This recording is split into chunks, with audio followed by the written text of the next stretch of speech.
Bismillahirrahmanirrahim. Assalamualaikum warahmatullahi wabarakatuh. Jumpa lagi kita di channel Sumber Dakwah Official. Nah, ini ada pokoknya seorang politikus yaitu Sylvester Matutina. Oke, ini beliau akan menepis semua tudingan atau fitnah keji dari kubu sebelah. Oke, tanpa berlama-lama langsung saja kita mulai videonya. Bismillahirrahmanirrahim. Let's go. Berarti apa yang dikatakan oleh Hasto, Sekjen PDIP, bahwa seolah-olah Pak Jokowi minta ini Bung Zulfan macam-macam. Ibu Mega 3 tapi Bung Zulfan kata kemudian Ibu tidak setuju, lalu Jokowi marah. Oh enggak. Nah, kan itu yang ada di digitalnya, ada itu beritanya ada. Itu dia bohong ya kalau menurut saya Bang. Betul. Itu fitnahan, bohong ya kan, nggak ada itu. Nggak ada. Jadi sama sekali itu nggak benar. Pak Jokowi nggak mau. Kalau Pak Jokowi dari awal mau 3 periode Bang, paling nggak kami ini relawan yang kadang-kadang bukan yang hanya datang pergi selfie. Ya kadang-kadang ya kita apa ya istilahnya? Itu judulnya tuh Mas. Hasto ungkap Jokowi susun skenario 3 periode sejak menang Pilpres 2019. Nggak ada ya. Kalau Pak Jokowi kan minta 3 periode Bang, berarti nggak ada ucapan rambut putih. Ya betul. Ya. Logikanya itu. Terus bagaimana Pak Jokowi selama ini jalan bareng Pak Prabowo dan Mas Ganjar, itu, ya kan? Hanya waktu itu memang mereka kan maunya Mbak Puan. Sedangkan waktu kami ngobrol sama Presiden yang saya dipanggil 3 orang waktu COVID kedua, kan selain itu Pak Presiden membantu untuk obat-obatan Bang, sama sembako buat masyarakat. Selain ngomong politik lah. Nah, di situ kan Presiden bilang kalau Mbak Puan elektabilitasnya kayaknya nggak naik-naik, sambil ketawa dia. Nah, terus kalau Pak Muldoko dia hanya ketawa aja. Saya bilang Pak Muldoko juga mau nyalon tuh. Dia bilang yang bener Mas. Jadi makanya di sini Bang, saya bisa membantah sebenarnya, dan ada saksinya kan 2 orang teman saya bisa dipanggil itu, bahwa baik Pak Muldoko pun yang mengambil alih Demokrat, Pak Jokowi juga nggak tahu menau. Nah, itu Inisiatif dia aja. ya, jadi 3 periode itu enggak. Nah, dalam perjalanan Pak Jokowi mulai keliling sama Pak Ganjar. Pak Prabowo tuh belum tuh waktu itu. Tapi Pak Prabowo kan bilang bahwa apabila Presiden Jokowi memintanya, dia baru mau jadi capres. Nah, akhirnya dalam perjalanan mungkin Pak Jokowi melihat Pak Prabowo ternyata lebih baik. Ditambah lagi, tiba-tiba Pak Ganjar balelo yang membatalkan U20 yang soal Israel kan? Ya, dan di situ terus terang aja Bang, Pak Jokowi dan kita semua kecewa. Jadi Bapak bilang ke kami ya gimana Mas, ini kan anggarannya sudah keluar cukup banyak. Saya lupa 1,4 triliun atau berapa, dan disetujui DPR kalau nggak salah itu. Jadi semua menyetujui Bang anggaran itu. Terus sudah dibangun stadion dan sebagainya. Jadi ini bukan hanya dunia sepak bola yang hancur dibikin Mas Ganjar atau PDIP, tapi juga dunia olahraga, terus UMKM, terus pariwisata, dan juga investasi. Kan takut negara-negara. Kok bisa-bisanya seorang gubernur membangkang perintah Presiden. 2 lagi. Bali sama Jawa Tengah kan? Bali sama Jawa Tengah. Dan di situ akhirnya Mas Gibran juga kecewa ya, makanya kan satunya kan di Solo sebenarnya venue-nya itu, kalau nggak salah. Dan akhirnya dari situ Bang, Mas Gibran akhirnya ketemu Pak Prabowo tuh di Solo bersama relawan. Nah, di situ mereka mendukung Pak Prabowo. Nah, jadi waktu itu memang Mas Gibran belum sama sekali.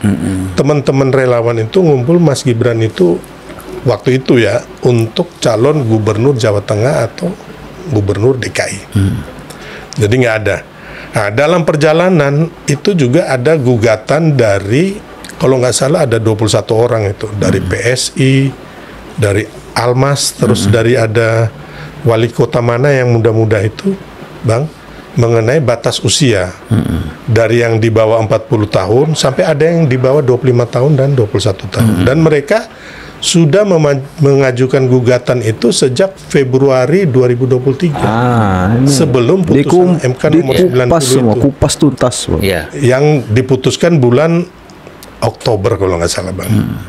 Jadi 6 bulan lalu. Jadi kalau ada hubungan sama Mas Gibran, ya dari mana judulnya gitu loh.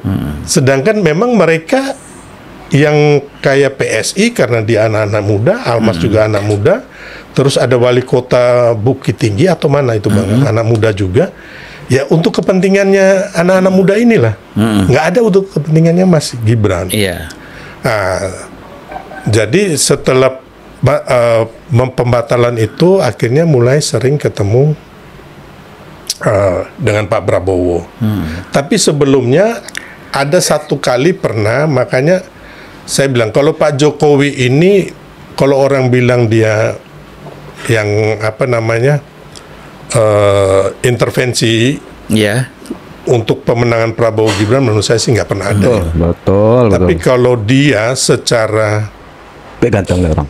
bahasa tubuh, Bang, ya itu benar gitu loh. Contoh dia makan sama Pak Prabowo, masih wajar. sebelum U20 Sebetulnya wajar. itu kalau nggak salah pernah satu kali, ini Pak Jokowi cerita nih, Pak Prabowo mau ketemu sama Mas Anies. Langsung Pak Prabowo pusing, Pak Jokowi itu cerita sama kita.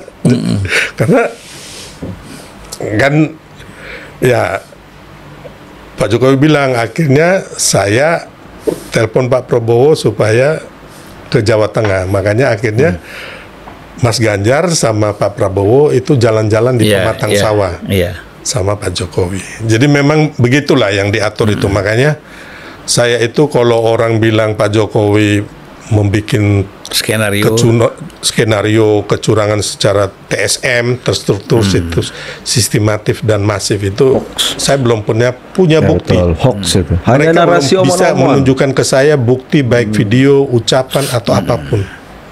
Belum pernah ada, Bang. Termasuk yang di MK. Nah, jadi akhirnya setelah itu U20 itu kita semua udahlah Pak Mas Ganjar ini kayaknya di kita selesai. Tapi banyak orang-orang relawan atau pendukung Pak Jokowi juga sudah ke Mas Ganjar. Nah, kami soulmate waktu itu belum termasuk ke Pak Prabowo. Waktu itu karena kami punya kayak relawan kami di Solo, Boyolali, di Jawa Tengah tuh banyak orang PDIP juga. Gitu, Bang. Jadi kita masih timing menunggu waktu nih untuk membantu Pak Prabowo. Karena memang belum juga diputuskan. Setelah itu Ibu Mega mengumumkan Pak Ganjar sebagai capres. Tapi sebelumnya kan beliau ketemu dulu sama Mas Ganjar, baru panggil Pak Jokowi yang setelah beliau waktu itu udah pulang mau lebaran sudah ke Solo. sampai di Solo. Ya kita nggak tahu lah pembicaraan apa sebelum ketemu Pak Jokowi, tapi intinya Pak Jokowi juga udah mulai nggak inilah ke Mas Ganjar. Terus terakhir ketika Bu Mega mendeklarasikan Pak Mahfud dan Pak Ganjar, Pak Jokowi masih di luar negeri. Ya sudah, kita juga kebetulan ini teman-teman udah mulai sorong ke Pak Prabowo Gibran. Pak Prabowo juga mau Gibran karena waktu itu kan masih ada Erick Thohir sama si Pak Muhaimin sama Pak yang PBB ini Yusril.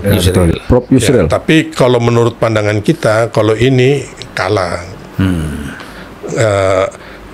Kan efek Jokowi ini pasti akan lari ke Ganjar lah. Nggak mungkin juga Anies menang, mungkin yang lain. Tapi ketika Pak Prabowo sampai kalau kata Bang Dasko sampai 5 kali minta Mas Gibran, akhirnya kita juga mendorong, akhirnya Pak Jokowi nyerah, akhirnya MK juga memutuskan ya udah kita mendukung Prabowo Gibran gitu. Dan itu kan nggak ada masalah ya. Ya betul. Teman-teman kan juga semuanya di soulmate solid kan. Solid untuk ke arah situ. Jadi sebenarnya cerita ini luar biasa karena sekaligus untuk menjelaskan Iya. persepsi-persepsi liar Iya. yang selama ini ya terutama terhadap Pak Jokowi ya. Iya. Jadi Masih sakit hati lah kira-kira. Biar agak punya ambisi. sakitnya agak kurang lah. Iya. Segala macam. Saya ingat sekali itu ketika Bambang Susatyo itu ketua MPR ketemu dengan Pak Jokowi, keluar Iya. dari satu terus ngomong soal ada wacana amandemen Iya. Undang-Undang Dasar 45 menyangkut juga masalah 3 periode. Itu tadi Pak Jokowi ada yang menampar muka saya, ada yang menjilat Iya. saya. Kalau sebenarnya ya Pak Luhut terus yang lain-lain juga kan ya apa ya Bang, kalau mau juga kami juga pasti diperintahkan lah untuk mensosialisasikan atau menggolkan di DPR, MPR yang kayak gitu, tapi nggak pernah ada gitu. Lah guys, pokoknya waduh.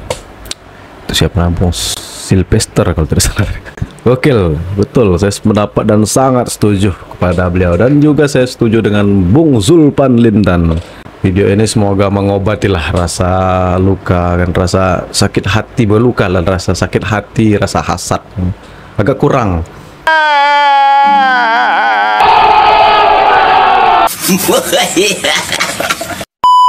Kalau bisa kan setelah menonton video ini agak kendor, agak menurun tensi darahnya. Nah, pokoknya tetap jaga persatuan Indonesia, jangan mau terpecah belah, jangan mau diadu domba, jangan mau termakan isu hoax. Saya akhiri, tetap kawal kemenangan Pak Prabowo dan Mas Gibran. Wabillahi taufiq wal hidayah. Wassalamualaikum warahmatullahi wabarakatuh.